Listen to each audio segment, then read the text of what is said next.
Jelajahi cara baru mendapatkan informasi. Download Metro TV Extend sekarang. Bismillahirrahmanirrahim. Assalamualaikum warahmatullahi wabarakatuh. Selamat pagi, salam sejahtera untuk kita semua. Shalom, Om Swastiastu, Namo Buddhaya, salam kebajikan. Yang kami hormati Presiden Republik Indonesia Bapak Insinyur Haji Joko Widodo beserta Ibu Iriana Joko Widodo, Wakil Presiden Republik Indonesia Bapak Profesor Dr. Kiai Haji Ma'ruf Amin beserta Ibu Wuri Ma'ruf Amin. Presiden Republik Indonesia kelima, Ibu Profesor Dr. Honoris Causa Haza Megawati Soekarno Putri. Wakil Presiden Republik Indonesia ke-6, Bapak Jenderal TNI Purnawirawan Tri Sutrisno. Wakil Presiden Republik Indonesia ke-9, Bapak Dr. Haji Hamzahas MA PSD. Wakil Presiden Republik Indonesia ke-10 dan ke-12, Bapak Dr. Andes Haji Muhammad Yusuf Kalla. Ketua Dewan Perwakilan Rakyat Republik Indonesia, Ibu Dr. Honoris Causa Puan Maharani. Ketua Dewan Perwakilan Daerah Republik Indonesia, Bapak Lanyala Mahmud Mataliti. Ketua Badan Pemeriksa Keuangan, Ibu Dr. Insinyur Isma Yatun. Ketua Mahkamah Agung Bapak Profesor Dr. Haji Muhammad Syarifuddin SH MH. Yang saya hormati Ketua Mahkamah Konstitusi Bapak Profesor Dr. Haji Anwar Usman SH MH. Ketua Komisi Yudisial Bapak Profesor Amzulian Rifai SH LLM PSD. Para Wakil Ketua Majelis Permusyawaratan Rakyat, para Wakil Ketua Dewan Perwakilan Rakyat dan Dewan Perwakilan Daerah, para pimpinan lembaga-lembaga negara, para ketua umum partai politik yang kami hormati, Ketua Umum PDI Perjuangan, Ibu Profesor Dr. Honoris Causa Hajah Megawati Soekarno Putri, Ketua Umum Partai Golkar, Ketua Umum saya, Dr. Honoris Causa Insinyur Haji Erlangga Hartarto MBA MMT. Ketua Umum Partai Gerindra, Letnan Jenderal TNI Purnawirawan Haji Prabowo Subianto. Ketua Umum Partai Nasdem, Dr. Honoris Causa Dr. Andes Haji Surya Dharmapalo. Ketua Umum Partai Kebangkitan Bangsa, Dr. Honoris Causa Dr. Andes Haji Abdul Muhaimin Iskandar MSI. Presiden Partai Keadilan Sejahtera, Haji Ahmad Saiku. Ketua Umum Partai Amanat Nasional, Dr. Honoris Causa Haji Zulkifli Hasan SEMM. PLT Ketua Umum Partai Persatuan Pembangunan, Haji Muhammad Mardiono. Para anggota MPR, DPR, dan DPD yang mulia, para duta besar dari negara sahabat, para Menteri Kabinet Indonesia Maju, Panglima TNI dan Kapolri, para insan pers, media cetak dan elektronik dalam dan luar negeri, para undangan, serta yang teristimewa, seluruh rakyat Indonesia yang berbahagia dimanapun Anda berada.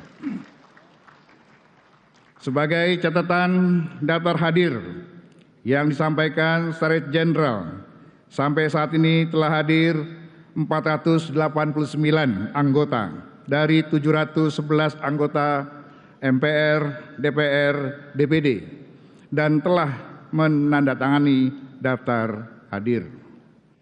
Dengan demikian, berdasarkan ketentuan pasal 66 ayat 5 Peraturan Tata Tertib MPR, pada pasal 281 ayat 1 Peraturan Tata Tertib DPR serta pasal 256 ayat 5 Peraturan Tata Tertib DPD sidang telah memenuhi syarat untuk dibuka.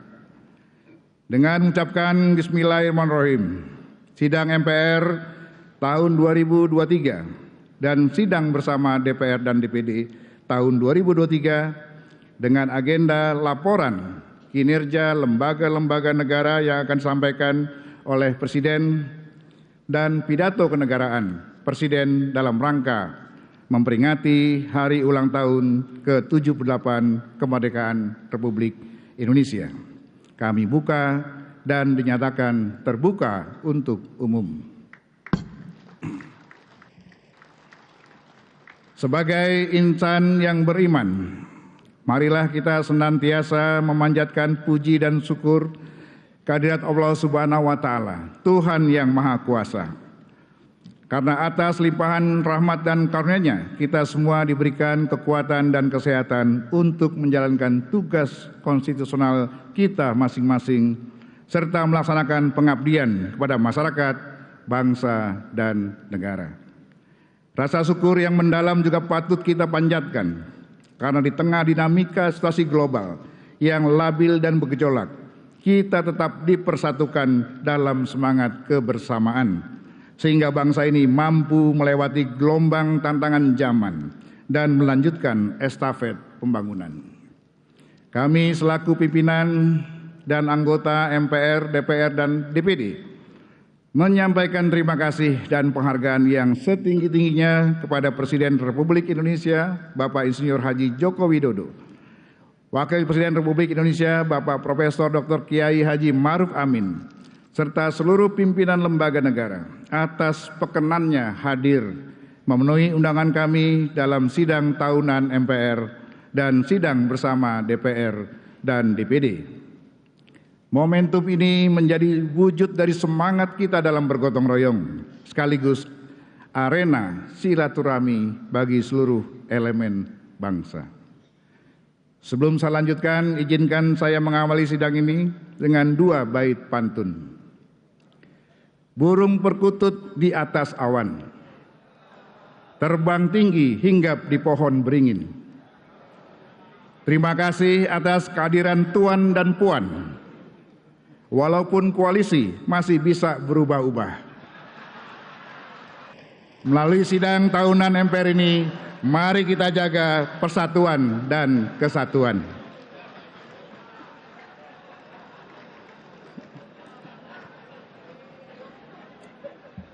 Bunga dadap di atas para, anak dusun pasang pelita. Sudah 78 tahun Indonesia merdeka. Saatnya kita wujudkan Indonesia Jaya berdasarkan Pancasila. Merdeka! Sidang majelis dan dewan hadirin sekalian yang saya muliakan. Kehadiran kita dalam forum sidang paripurna ini berangkat dari sebuah komitmen kolektif kebangsaan untuk memastikan bahwa perjalanan bangsa ini tetap tegak lurus dan bermuara pada terwujudnya cita-cita nasional yang telah digariskan oleh para pendiri bangsa, yaitu menjadi negara yang merdeka, bersatu, berdaulat, adil, dan makmur. Kita patut menghaturkan penghormatan yang setinggi-tingginya kepada seluruh pendiri bangsa serta para pahlawan dan pendahulu bangsa yang dengan gigih memperjuangkan cita-cita bersama untuk mencapai kemerdekaan Indonesia seutuhnya, serta dengan sungguh-sungguh mempertahankan dan melaksanakan pembangunan di atas bumi Indonesia yang merdeka dengan membangun jiwanya, membangun badannya untuk menggapai Indonesia Raya. Melalui mimbar sidang paripurna ini, kami atas nama pimpinan dan anggota MPR, DPR, dan DPD Republik Indonesia mengucapkan Dirgahayu 78 tahun Republik Indonesia. Merdeka! Merdeka! Merdeka! Kemerdekaan yang kita raih sejak 78 tahun yang lalu tidaklah terlahir dari ruang hampa, bukan pula didapatkan secara instan ataupun hasil pemberian, melainkan buah dari perjuangan dan pengorbanan yang didorong oleh keinginan luhur agar kehidupan kebangsaan yang bebas yang dirahmati oleh Allah Subhanahu wa taala kita capai. Kerja keras dan perjuangan para pendiri bangsa sejak dulu dan dilanjutkan hingga saat ini menjadi modal bangsa kita dalam melangkah menuju Indonesia Emas 2045. Indonesia Emas yang kita cita-citakan adalah Indonesia yang rakyatnya sejahtera, yang ditandai dengan nihilnya angka kemiskinan. Indonesia yang memiliki pengaruh kuat dalam pergaulan dunia dengan dukungan sumber daya manusia yang tangguh dan berdaya saing global, dan Indonesia yang ramah lingkungan dalam pengelolaan negara. Sidang majelis dan dewan hadirin sekalian yang kami muliakan. Situasi dunia saat ini masih diliputi oleh ketegangan akibat perang Rusia-Ukraina yang hingga hari ini belum menunjukkan tanda-tanda akan segera berakhir. Perdamaian masih menjadi konsep yang menggantung di awan-awan. Keberpihakan entitas global kepada masing-masing pihak dengan berlatar belakang masing-masing tidak menafikan fakta bahwa perang, apapun alasannya, hanya akan menyisakan trauma dan bekas luka. Krisis Ukraina telah menunjukkan secara gamblang kepada dunia bagaimana cara pandang para pemimpin dunia di tengah peta kekuatan global yang multipolar, yang seringkali mementingkan motif politik dan ekonomi dibandingkan prinsip-prinsip kemanusiaan universal. Di tengah-tengah situasi tersebut, pemerintah Indonesia di bawah kepemimpinan Bapak Presiden Insinyur Haji Joko Widodo telah berulang kali berupaya memberikan solusi perdamaian permanen dengan mendorong gencatan senjata dan diplomasi di meja perundingan. Namun inisiatif ini agaknya masih membutuhkan waktu untuk diterima oleh para pihak yang berkonflik. Situasi perang Rusia-Ukraina mengisyaratkan bahwa pertahanan dan keamanan negara haruslah dimaknai sebagai sebuah konsep yang holistik dan multidimensional. Pertama, Indonesia sebagai negara berdaulat perlu memiliki kemampuan militer yang tangguh dan profesional, yang didukung oleh semangat kerjasama segenap elemen bangsa.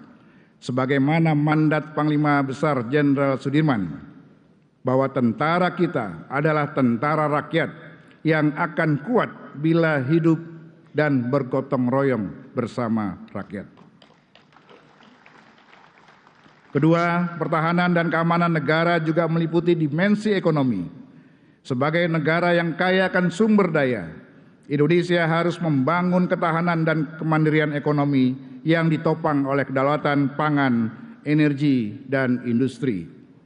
Yang ketiga, sebagai bagian dari komunitas global, Indonesia perlu lebih meningkatkan peran politik luar negeri yang bebas aktif, bergaul erat dengan semua negara bangsa, tanpa perlu berpihak pada salah satunya. Kita menyadari bahwa dalam 20 tahun terakhir, dinamika geopolitik dunia telah mengalami perubahan yang cukup signifikan. Di tingkat kompetisi global terjadi pergeseran keseimbangan kekuatan di arena geopolitik dan perluasan pengaruh ekonomi dan militer beberapa negara. Di tingkat kompetisi regional pada berbagai wilayah geopolitik, terjadi peningkatan kompetisi antar negara untuk saling mempengaruhi dan mengamankan minat mereka sendiri yang mencerminkan persaingan politik dan ekonomi yang sangat kompleks. Di sisi lain, aliansi dan kemitraan geopolitik juga telah mengalami perubahan. Beberapa negara telah memperkuat hubungan mereka melalui aliansi yang telah mapan. Sementara itu, dengan meningkatnya ketegangan dan pergeseran kepentingan strategis, beberapa negara mengubah orientasi kebijakan luar negeri mereka dan mencari kemitraan baru. Di tengah-tengah globalisasi dan kemajuan teknologi, rivalitas geoekonomi menjadi sangat penting. Persaingan perdagangan, akses sumber daya alam, investasi asing langsung, dan kegantungan ekonomi antar negara-negara menjadi faktor penting dalam dinamika geopolitik. Perkembangan teknologi komunikasi dan transformasi digital telah memungkinkan interaksi yang lebih intensif antar negara, baik dalam arena politik, ekonomi, maupun sosial. Teknologi juga memberikan latar belakang baru untuk konflik dan persaingan. Perubahan dalam dinamika geopolitik ini juga disertai dengan lompatan teknologi yang sangat signifikan, antara lain teknologi komunikasi dan konvergensi, internet dan digitalisasi, kecerdasan buatan atau artificial intelligence, dan implementasi Internet of Things. Selain hal-hal di atas, dalam 20 tahun terakhir juga telah terjadi peningkatan yang signifikan kecanggihan teknologi keamanan dan teknologi militer, serta kemajuan perkembangan perang cyber atau cyber warfare yang memberikan keunggulan taktis dalam pertempuran. Untuk itu, selain urgensi proses transformasi pertahanan Indonesia yang bersifat konvensif, juga perlu diantisipasi berbagai dinamika geopolitik dan lompatan teknologi yang signifikan.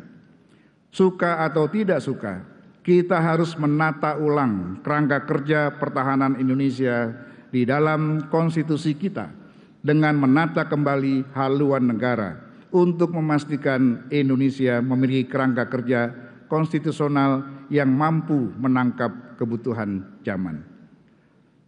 Kita juga menyadari bahwa Indonesia saat ini tengah menghadapi ancaman keamanan non-tradisional seperti terorisme, perubahan iklim, dan perang cyber yang telah menjadi fokus utama dalam dinamika geopolitik. Komunitas internasional bekerjasama dalam menciptakan kerangka kerja dan mekanisme internasional untuk mengatasi ancaman ini secara efektif. Di dalam negeri saat ini kita masih dihadapkan pada persoalan resistensi kelompok kriminal bersenjata di Papua. Penyelesaian persoalan KKB ini harus dilakukan secara konfrensif, selain melalui tindakan yang tegas dan terukur dari aparat keamanan kita, TNI dan Polri, namun juga dengan mengedepankan pendekatan kebudayaan dan kesejahteraan. Dan yang tak kalah pentingnya, harus diambil suatu tindakan tegas terhadap penyelewengan dana otonomi khusus atau otsus yang tidak tepat sasaran dan merugikan kepentingan rakyat Papua. Sidang majelis dan dewan hadirin sekalian yang kami muliakan, perlu disadari bersama, pembangunan nasional Indonesia saat ini masih bergantung kepada daya dukung sumber daya alam. Di awal kemerdekaan hingga tahun 90-an, sumber daya alam kita berupa minyak mentah, gas alam, dan batu bara serta hasil alam lainnya menjadi penopang utama daripada sumber devisa yang berkonsekuensi pada stabilitas moneter. Namun kekayaan alam yang luar biasa besar tersebut tak berdaya di tengah situasi global yang berubah dan melahirkan badai ekonomi besar di kawasan. Kami menyadari bahwa tidak dapat kita bergantung pada sumber daya alam mentah. Pemerintah telah bekerja keras dan meyakinkan seluruh stakeholder agar berpartisipasi aktif dalam proses hilirisasi dengan berinvestasi langsung di Indonesia untuk membangun dan mengembangkan kapasitas industri domestik sebagai penyerap sumber-sumber mineral.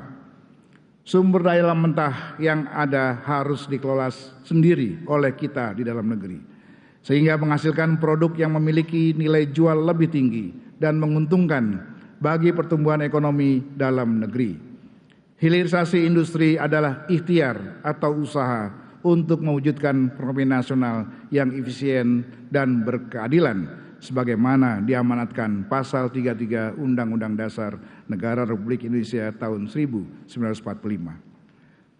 Diperlukan perubahan mindset pembangunan yang melekat di masing-masing stakeholder, baik di kalangan pemerintah, pelaku bisnis maupun masyarakat, agar terjadi kolaborasi multi pihak untuk menata ulang pembangunan ekonomi yang dapat menghasilkan pertumbuhan yang berkualitas serta berkelanjutan.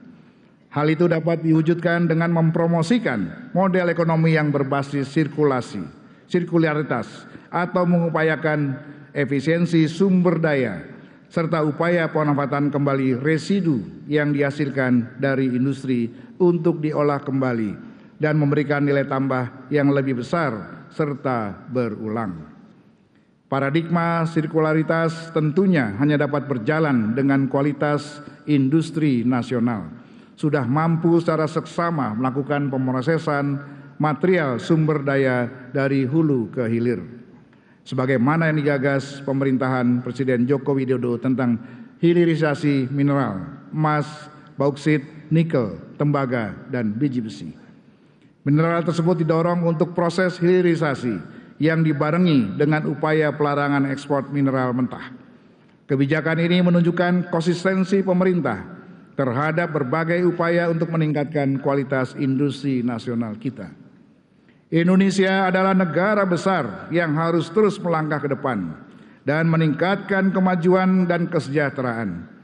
Kita tidak boleh menjadi negara gagal dan mengalami kebangkrutan sebagaimana dialami beberapa negara yang saat ini menjadi pasien IMF.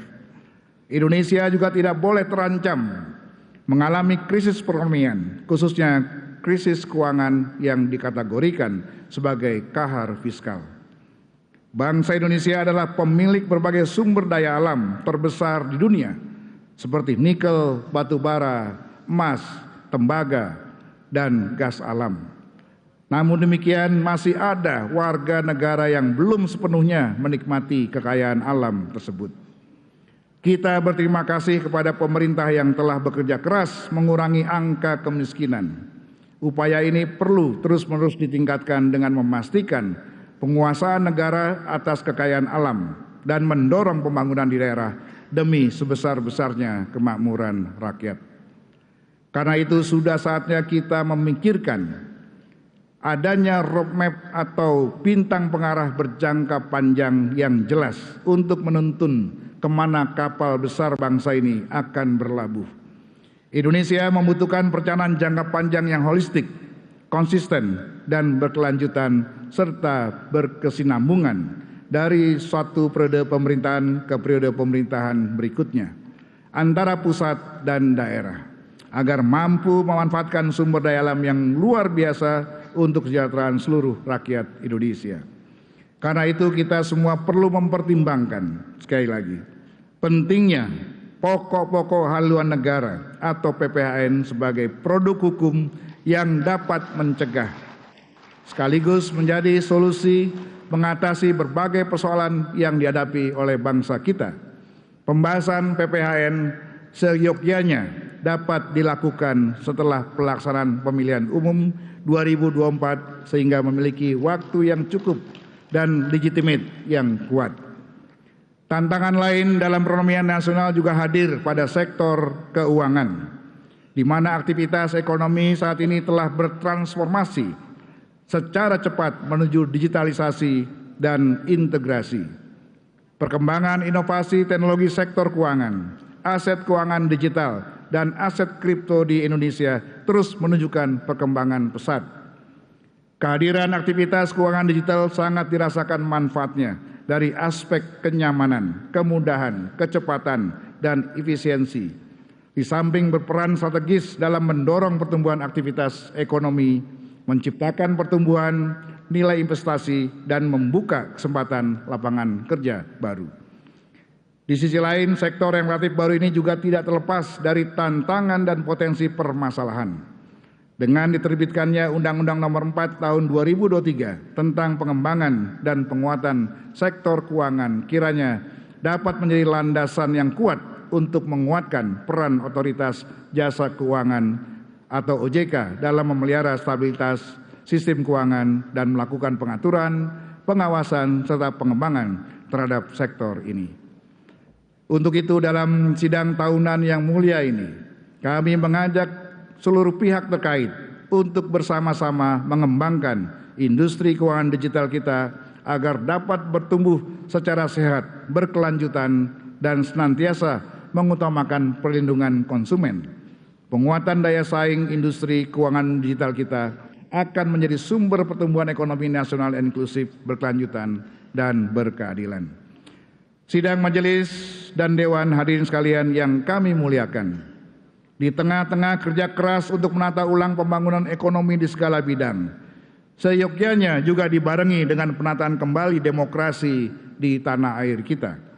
6 bulan ke depan, tepatnya tanggal 14 Februari 2024, kita akan menunaikan mandat konstitusi untuk mewujudkan demokrasi melalui pemilihan umum, untuk memilih wakil rakyat di DPR, DPD, dan DPRD, provinsi, kabupaten, kota, sekaligus memilih presiden dan wakil presiden.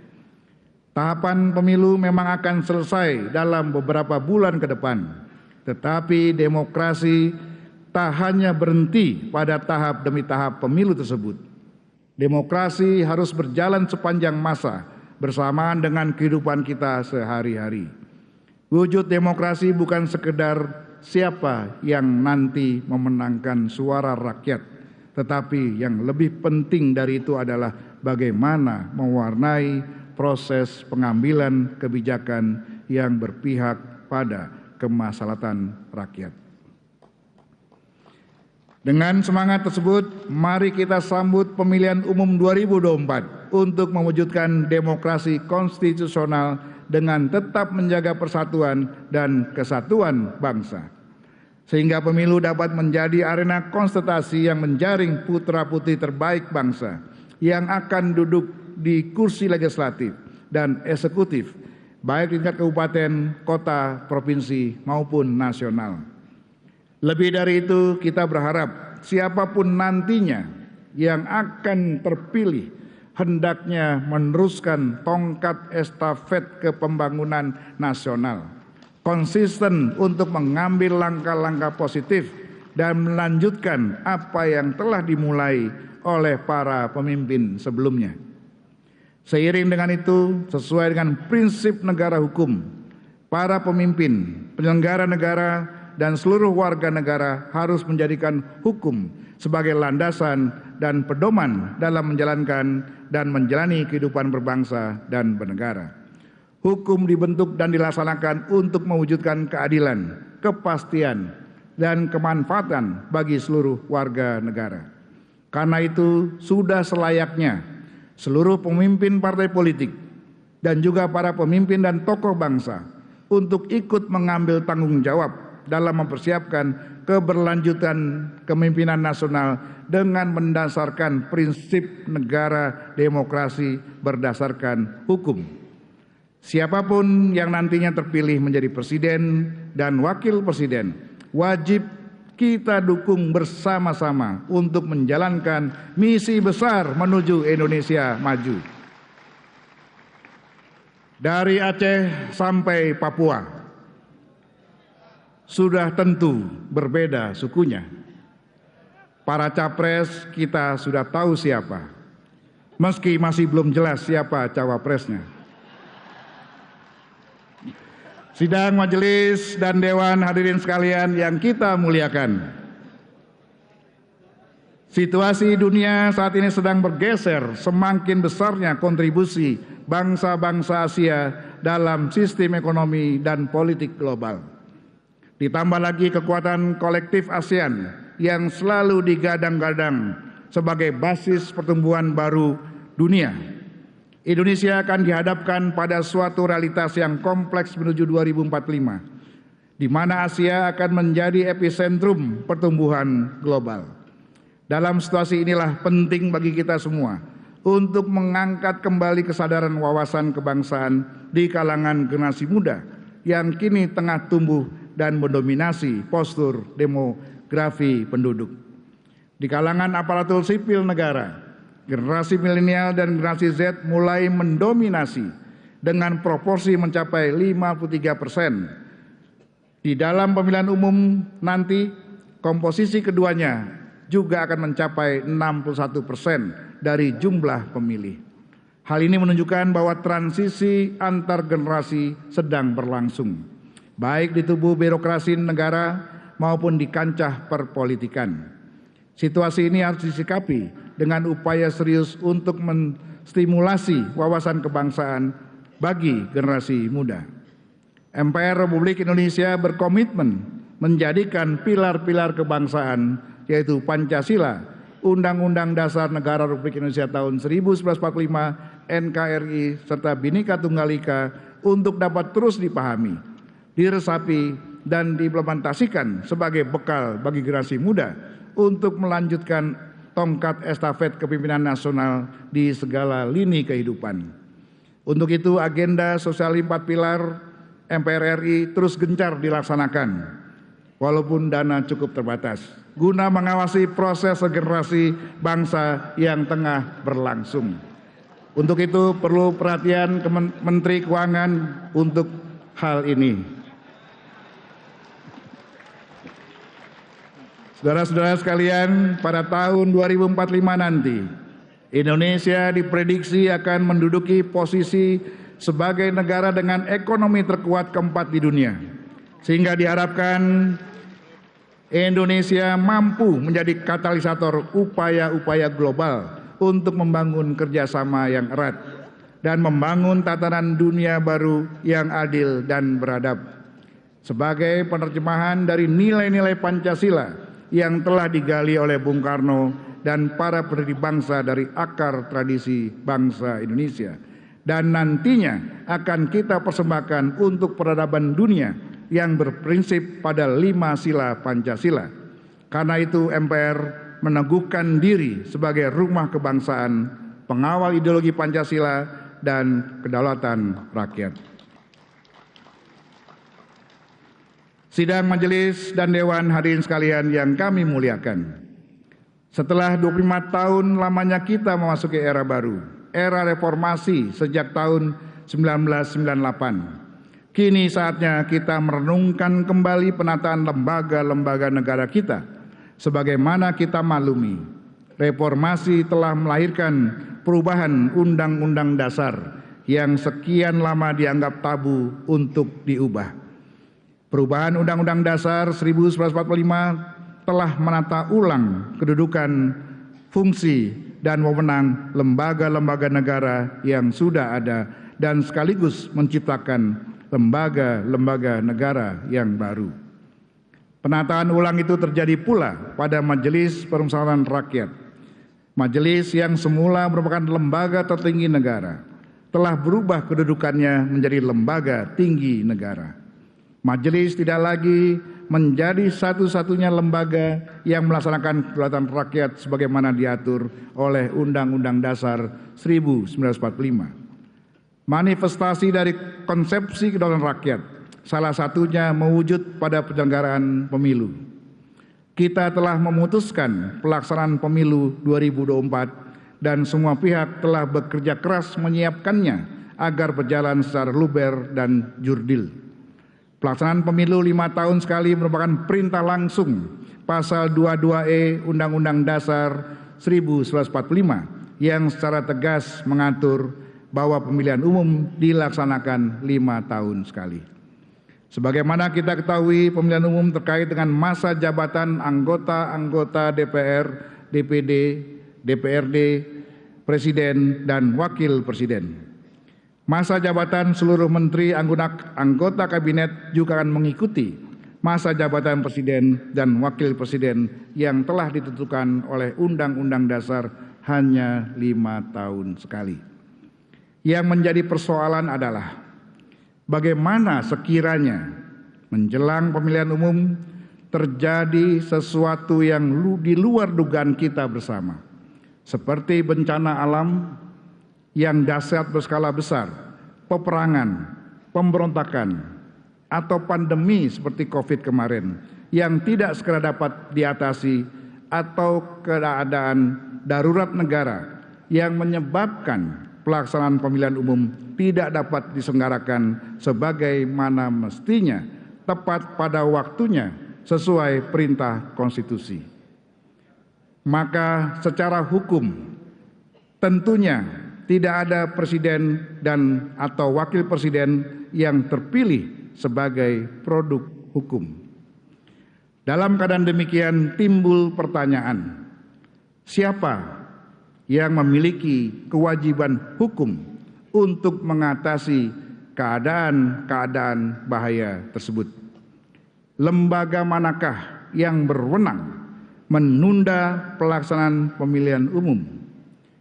Dan bagaimana pengaturan konstitusionalnya jika pemilihan umum tertunda, sedangkan masa jabatan presiden, wakil presiden, anggota-anggota MPR, DPR, DPD, dan DPRD, serta para menteri anggota kabinet telah habis.